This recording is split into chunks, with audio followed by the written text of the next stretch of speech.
সবাই কেমন আছেন?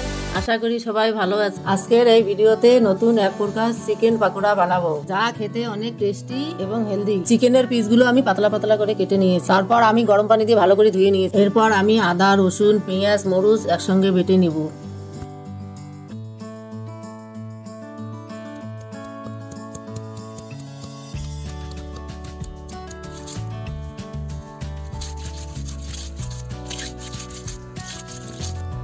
একটা বাটিতে 2টা ডিম ভেঙে নিব। আমি এখানে বাড়ির লোকাল ডিম নিয়েছি, আপনারা চাইলে পোলট্রির ডিমও দিতে পারেন। এরপর আমি বেটে রাখা কাঁচা মশলাগুলো মাংসতে দিয়ে দেব। স্বাদ অনুযায়ী লবণ, 2 চামচ কর্নফ্লাওয়ার দিয়ে দিলাম। এখন আমি এখানে গুঁড়ো গরম মশলা দিব, জিরা 2 চামচ, গরম মশলা 1 চামচ, কাশ্মীরি লঙ্কার গুঁড়ো 1 চামচের মতো দিয়ে দিলাম। এখন আমি এখানে সাদা তেল দিয়ে দেব। এরপর এগুলোকে আমি ভালো করে মেখে নিব।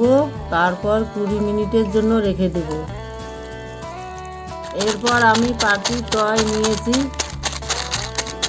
আপনারা চাইলে রিংস বা মুটু পাতলুও নিতে পারেন।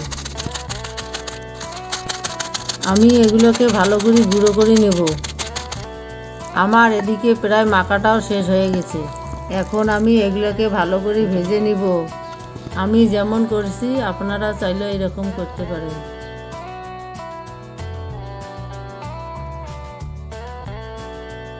আমি এখন পাকোড়াগুলো ভাজার জন্য দিচ্ছি।